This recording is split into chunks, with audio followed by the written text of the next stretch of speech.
Welcome back, wrestling fans. It's DCW Feeding Frenzy, and it's time for our Dominant Championship Wrestling main event. Let's send it to the ring to the beautiful Nadia Hunter. Introducing first, UWA star, Psycho Bonner! My name's Gerard Bonner. I'm joined, of course, by the great Brandon Benefield, and we are excited to be here at Feeding Frenzy for this main event match featuring, of course, Psycho Boy Fodder, and no matter where he goes, he does not meet a fan he does not want to antagonize. No kidding. They're giving it to him. He's giving it right back, as is usually the case here. But I noticed conspicuous by her absence, the Psycho girl, Angelina Love. I wonder if that's going to come into play here, as the Psycho Boy always used to having Angelina by his side here. But he does have the Psycho stick. Indeed he does, and sometimes I wonder if her absence makes him more dangerous. You know, on many occasions you would see him depending on her to, you know, make distractions outside of the ring and the like, but now this is going to cause him perhaps to be more dangerous, and I'm nervous about that for his opponent, who of course has tons of experience and knows how to break a rule or two or three. Absolutely, and of course, after Psycho Boy's last appearance here in DCW, he was given the opportunity to call out anybody who is just as crazy, just as psycho as he is, and I will say that this man coming up right here, this legend, Homicide, fits the bill. Well, if you want to talk crazy, you talk 5150.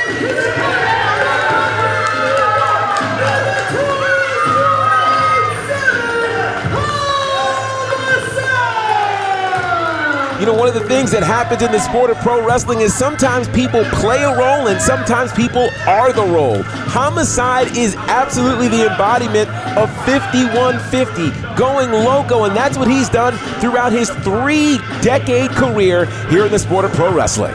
Absolutely, one of the original LAX members alongside Hernandez and Conan. And wait a second, before the bell, Psycho Boy Fodder getting a jump start and going right on the attack on Homicide. Well, this is kind of unexpected. You know, here it is, Homicide wanted to pay homage there to the great fans who've not had a chance to see him live and in person, and Psycho Boy Fodder says, whoa. Wait a second. Now, of course, this is not a no disqualification matchup. The referee not letting him use that Psycho stick, and now Homicide taking advantage here and sends Fodder into the corner. Well, remember, we got here because Fodder wanted to prove who was top tier crazy, and you start doing that by attacking your opponent the way he did, but you can see Homicide had no problem making a comeback. Quick pin here, but a quick 1 count as Fodder fires up that shoulder and immediately heads to the outside, and this is classic Fodder here, playing some head games, calling timeout. As we know, GB, there's no timeout in pro wrestling. Certainly no timeout, but these are the kinds of antics that Fodder has learned to do to try to break momentum,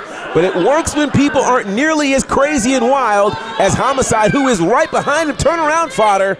Fodder better look out, yeah. Fodder usually heads to the outside, and we say it all the time, that's where he's most dangerous, but in this case, man, what a chop. Homicide maybe even more dangerous on the outside than Fodder. Well, here's the wild part. You know, you look at Fodder, who has been in the business now 3, almost 4 years, compared to the count of 31 years of Homicide, and so Homicide has forgotten more than I think Fodder might remember, especially when it comes to these dastardly deeds. And he's got a chair from the crowd, and right to the top of the dome there on Fodder. Fodder being rolled back into the ring now. And the referee being very lax and lenient with these rules here, because you would have expected perhaps a DQ in some other spaces. Well, thankfully, the ref giving these fans what they want, not an early disqualification. Going to let this match continue now as Homicide with the advantage on Fodder in the early goings of this matchup. Homicide, one of the most decorated opponents that Fodder has ever taken on. You're talking about a guy who's a former world champion and tag champion in Ring of Honor, a former tag champion and X Division champion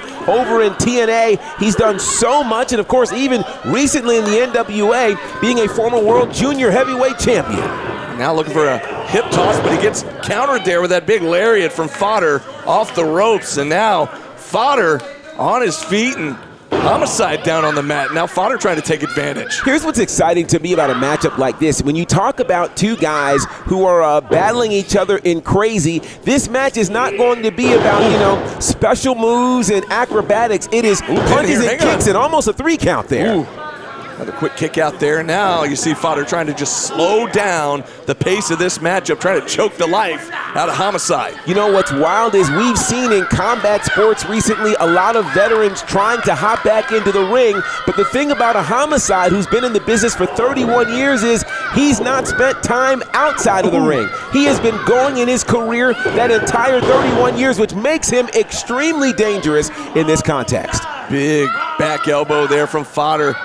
Takes Homicide back down to the canvas, going to bring him back to his feet. Now Homicide in the corner and right back down once again with that right hand from the Psycho Boy. And kudos to Fodder. We have seen, we've had a chance to trace his career. Here. Hang on. On a two.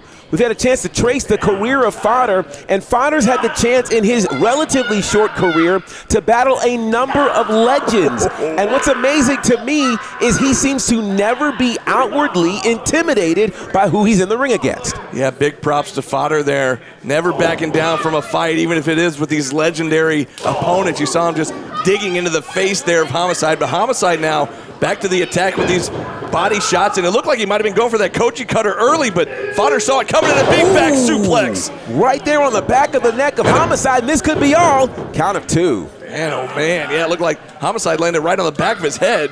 He certainly did, and you think about the career that Homicide has had. He has been a specialist in tag team wrestling, but also a specialist in singles competition as well. And again, that is what makes him such a challenging opponent here for Fodder, but Fodder literally shook the ring there with that Irish whip. Yeah, full force there from Fodder and spine first right into that top turnbuckle when Homicide. Homicide down now as Fodder again antagonizing this great crowd here at DCW. And you can see there's almost a smile there on the face of Homicide. It's almost like Mikey. He likes it. He really, really likes it. Man, another stiff shot there.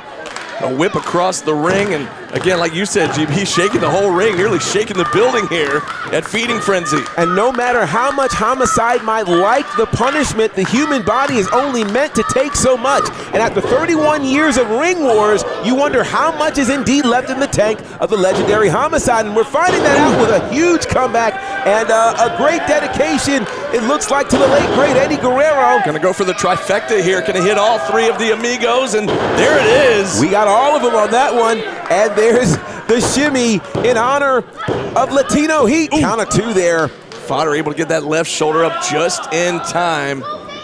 And Fodder. now both men, getting back to a vertical base. And a back elbow from Fodder trying to break this hold here from Homicide. Here's what's so wild about Homicide. We talked about his experience. Oh, wow. And that kind of experience allows him to really handle almost anything that comes his way, because Homicide has seen so much over 31 years in this business. Now Homicide with the STF applied here. Wait a second, was that a tap? Yeah, it looked very much like a tap for a second, but I guess it was only one, not a full 2 or 3 taps there. Clawing his way to that bottom rope. The referee's right there on top of the action. And man, look at the way that now Homicide has Fodder's arm trapped. That's a smart move there from Homicide, and this is really once again challenging Fodder there, who he made his way to the ropes. Now Homicide gonna have to break the hold here, but he's taking advantage of the referee's 5 count. And now it looks to me like Homicide has got some questions for the referee, thinking and wondering, did indeed, Fodder escape that hold? But again, the ropes require a break. Now Fodder in trouble here as he's back to his feet. Wait a second, grabbing the referee. Oh, look at that. Fodder creating his own distraction there. Give me a break. And now we'll roll up. No, not like this. This could be over right here. How about that? Homicide able to kick out after that cheap shot from Psycho Boy Fodder. And this is normally the space where Fodder would be able to depend on the interference of his love there, the Psycho girl, Angelina Love. So he called a bit of an audible on his own. That's pretty creative there for Fodder. Yeah, like it or not, sometimes it works. In this case, it almost worked, but Homicide still able to fire up that shoulder after that low blow. But now Fodder bringing him back up the hard way and a straight right hand to the forehead of Homicide. One of the hardest things to scout when it comes to Fodder is because he uses so many punches and kicks, you really don't know which way he'll be able to take you out. He charged in, but he caught a back elbow from Homicide. Now Homicide, a rake to the back. And once he got in mind from the top rope here, maybe a tornado DDT. Oh, but Fodder saw it coming and able to counter that move. Impressive reversal there by Fodder, and Fodder now looks to be in control of this contest. He's got Homicide in big trouble right now. Homicide sent across into the ropes, looking for a hip toss, but no, a counter by Homicide. And Fodder able to block it. Oh, nice overhead throw there from Homicide. As Fodder landed hard right in the center of the ring, now backed up into the corner. And it looks to me like Homicide is really challenging Fodder, taking him into deep water, but Fodder keeps having a comeback. Koji, there it is! Koji Cutter from Homicide. Out of nowhere, and that's enough. He got him. Well, how about that? Fodder just caught the Koji Cutter from Homicide, and Homicide your winner here tonight. Man, oh man, what a match. Huge win there, and Homicide, this is what makes him so dangerous, because it literally, if you were scoring this on points, this one was even, and you might even kind of favor Fodder on this, but it takes a quick Koji Cutter seemingly out of nowhere, and Homicide is your winner. And you're right, GB, just that quickly, how the tide changed, and Fodder seeing defeat here in Dominant Championship Wrestling here at Feeding Frenzy. And what a match, and what a great appearance here as Homicide kisses the canvas. Man, oh man, wait a second. Oh, wait a second. Whoa. Easy now, Fodder back in the ring, coming face to face here with Homicide. And did Homicide grab a weapon of some sort? Wait a second. A rare sight here is Fodder extending his hand and actually showing respect to the legendary Homicide. How about that, GB? I've never seen that. Oh, well, there we go. Thank you all for tuning in here to Feeding Frenzy.